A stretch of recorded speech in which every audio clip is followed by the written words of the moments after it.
You were supposed to understand. I'll make you understand.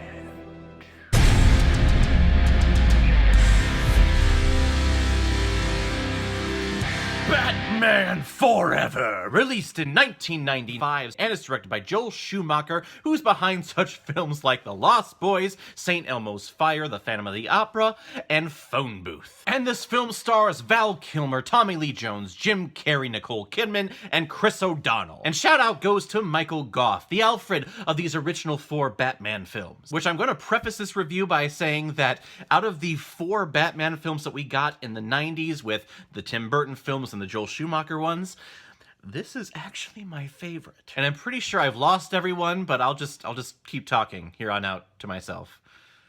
The Dark Knight re-returns in a nice flashier Gotham with flashier suits and flashier vehicles. Literally flashier suits because his suit now has nipples on them. Because if society has taught us anything nowadays, it's that nipples are very offensive. When our children see them, especially when it's on women, we have to explain some things to them, unlike when we see them on men all of the time.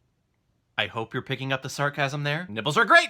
Everyone has them! But this time, Batman is facing the deranged Two-Face and the stalkerish Riddler, who seek out to find Batman's true identity. But Batman's alter ego, Bruce Wayne, is having a bit of a love crisis during this film. He has fallen madly in love with his therapist, Chase Meridian. So Bruce Wayne feels like he has to choose between a normal life with Chase or fighting villains like Two-Face and the Riddler. Oh, and Robin shows up in this film, which is frickin' cool. So that's the plot. Now let me explain why I like this movie so much. I'll give you a little history about myself. So around this time, I was about 7 years old when this film came out. And one of my go-to shows, one of my go-to heroes while growing up over the past couple of years before this was the Batman animated series. And it's still, in my opinion, the greatest animated series of all time. First episode I ever watched was Demon Quest, where we introduced Ra's al Ghul.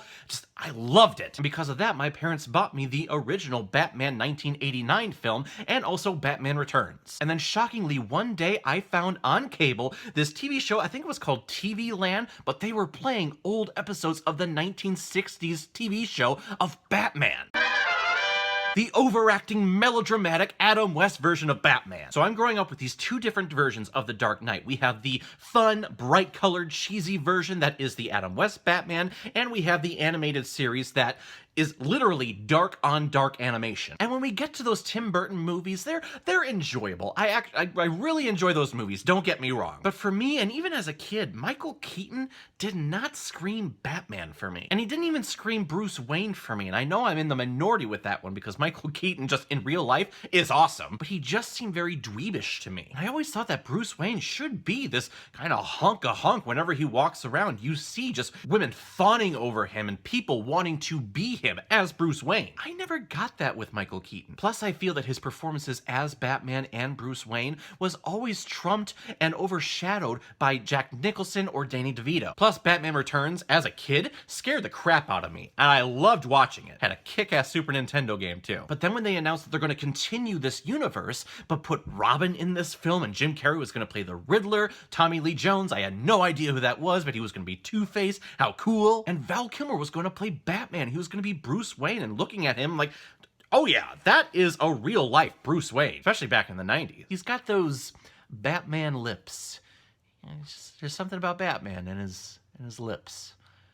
I don't know. And then when I'm going to the theater, this is the first time that I remember fanboying over a movie that was going to be coming out. I had gone to the movies before for Aladdin and The Lion King, but really, this I feel was like the 3rd time I ever went to the movies. And it was a big deal for me because I am a huge Robin fan and Robin was finally making his debut. So I go into the theater, I watch the movie, I come out, and I am glowing. I love this movie. I want everything that is this movie. I wanted to be Robin that Halloween. It's just, this film spoke to me as a kid, and it showed me just how magical the world of movies, the world of the movie theater is. When you step inside those doors, when you sit down at that seat, you are being presented with this amazing storytelling storytelling device, and it's just magical to me as a kid as it is to me as an adult. So when I tell you that I love Batman Forever, of course over Batman and Robin, above Batman Returns, and shockingly enough, above Batman 1989, I really mean it. And a couple of years ago, I did some soul searching, and I discovered why I like this film above all those other ones. Because to me, this is a perfect amalgamation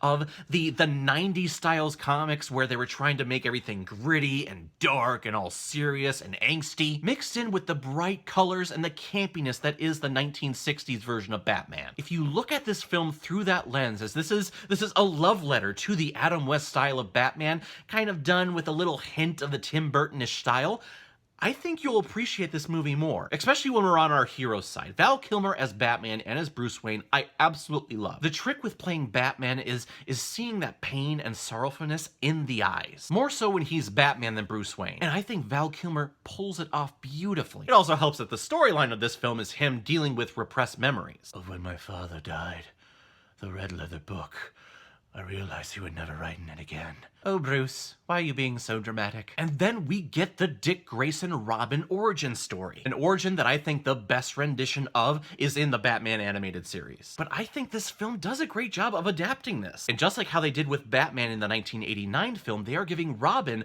a physical form to go after, to seek vengeance of. Because Two-Face killed his family. So we get that Dick Grayson and Bruce Wayne relationship where Bruce Wayne is trying to nurture him, trying to father him, trying to put him on the right path, which is exactly what Batman does in the comics and in every rendition of the character. Dick Grayson has always been Batman's greatest accomplishment, and we see those seeds planted with this film. Now, if you look at the second half of this film, yes, I can see where people get annoyed and they turn this film off and they want nothing to do with it. It's on our villain side. Tommy Lee Jones as Harvey Dent Two-Face is pretty bad, at least in the context that we know Harvey Dent Two-Face now. And I know that Tommy Lee Jones didn't read a single comic doing research for this role. He did it because his son knew this character and wanted him to do it. And we never got the Two-Face of the 1960s version of Batman, and I would think, at least in regards to the performances that we got, like Cesar Romero as the Joker around that time, I feel like this performance would have definitely suited that time period. And I'm not saying that you have to like his performance, I'm just saying if you're watching this movie through the lens of this is a love letter to the 1960s Batman, I think you become a little bit more forgiving of it. And especially when we get to Jim Carrey's Riddler. This was the 90s. Jim Carrey was the hottest thing. He was the biggest comedic actor at the time. He was on fire. He did The Cable Guy. He did Ace Ventura. He was a big name. And his performance, over the top. He is hamming it up just beyond belief, but just like how Frank Gorshin hammed it up when he played the Riddler in the 1960s. Was that over the top? I can never tell. Again, it's that little wink, it's that nod to the camera and to the audience that, hey, we are not taking this seriously. This is Silver Age Batman, where all the storylines and all the villains in the comics were pretty freaking ridiculous. But I do feel when this film gets all the criticism that it gets, it always goes towards the villain side. And it's kind of the fallback with the character of Batman, at least when it comes to the film versions.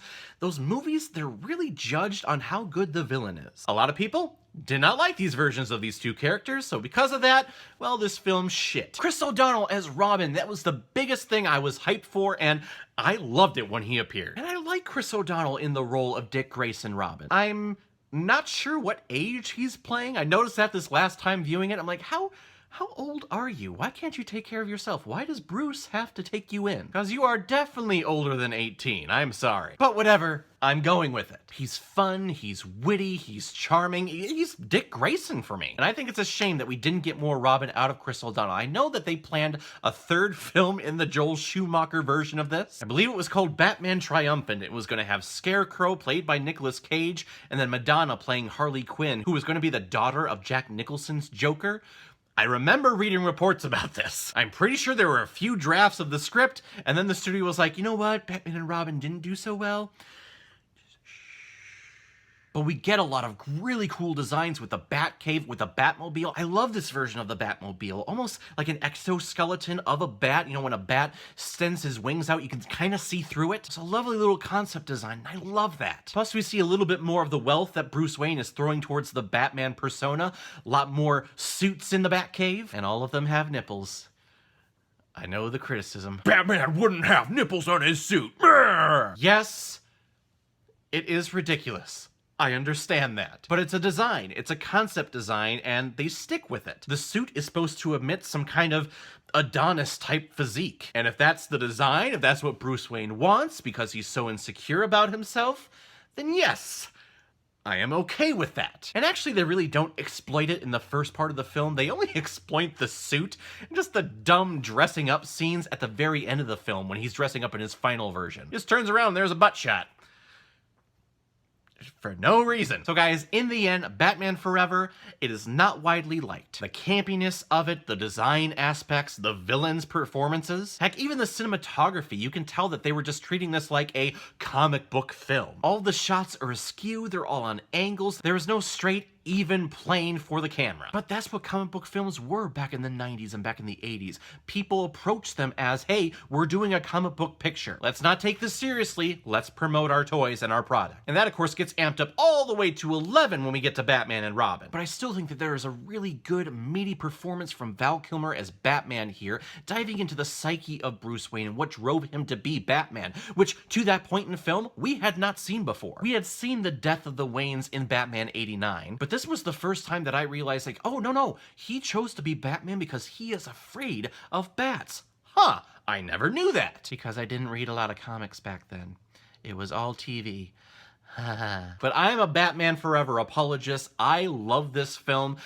I know it kind of falls under the guilty pleasure aspect, but this film just introduced me to the world of movies and to the movie theater and how magical it was. How can I not love this film because of the experience that I had with it? And I encourage you to watch it again and try to look at it through a lens of, hey, this is a love letter to the 1960s Batman. Just sprinkle in some design from the Tim Burton version. This is not Frank Miller, The Dark Knight Returns, or Batman in the 90s. No, this is not hard. This is not serious. This is fun. We are having a good time with these characters. Plus, me as a younger self felt many feelings whenever Nicole Kidman came on screen. I don't know what's happening to me, but I feel all tingly. Basically, I felt like that terrible extra in the party scene when Batman comes in. Batman! Yay! Dumbest extra ever. So guys, I'm in love with this film. This film would always hold a special place in my heart. I understand the criticism and I recognize that there are some not so good parts of this film, but I still love it altogether. So I'm gonna give Batman Forever 3.5 out of 5 Blu-rays. Alright everyone, now comes my favorite part in my videos where I pick which movie I'm going to be watching next, and my next movie review is a recommendation from one of my fans, one of my followers, one of my subscribers. Chloe Davis, you recommended Train to Busan, and I am so happy you recommended this film, because I had specially ordered this on Amazon, and I've actually had this for a couple of months, and I've just never gotten around to watching it, but now I have an excuse, and I'm really excited to watch it, because I have heard nothing but amazing things about this film. A Korean picture, I think, and it's a zombie flick, which when you're thinking about zombies, I am so sick to death of zombie TV series, zombie movies. I'm just tired of it. And every review I read of this film, that's how it starts off with. The reader, the critic, the reviewer is saying how sick and tired they are of zombie pictures. But this film just blows all of that out of the water. There's a lot of hype behind this film for me, and I am so excited to see it. Because it's been so long that I have seen a good zombie movie. I watched Walking Dead for a couple of seasons. When I got to season 5, I'm like, you know what? I'm done. This is too dark for me. I'm sick and tired of this. I don't like these characters. I'm done. Then we have the George A. Romero versions of zombies. Some of the early pieces are magnificent. Later pieces, not so much. Zombieland, I think, is really good. World War Z, that was actually surprisingly okay. But it's so hard to find a really good zombie story. And I keep hearing that this is it, so I am very excited to watch it. Thank you very much, Chloe, for the recommendation. If any of you have recommendations of films that you want me to review on here, please leave your comment below this video or go to my Facebook page, my Instagram, or my Twitter. Leave your recommendation there, and if I have access to it, I will watch, review it, and give you a shout out here on the channel. So everyone, have you seen Batman Forever? What did you think about it? Or if you've never seen it before and you stumbled across it because of this video, Awesome. Please comment below, let me know what you thought about it. And don't forget everyone, we are trying to reach 1,000 subscribers by the end of 2019, and if we do so, I will watch and torture myself watching Arachnophobia, which is something that I have, and I never want to watch this film again, so if you want me to torture myself for your enjoyment, please hit that subscribe button. If you have friends that love movies, if you have family members that love movies and people talking about them, have them hit the subscribe button as well. And if you hit the subscribe button, then you know when I'm posting my next movie review. So everyone, I will see you next time with my review of Train to Busan. So in the meantime, be well, be good to each other, and go watch a movie. Take care, guys.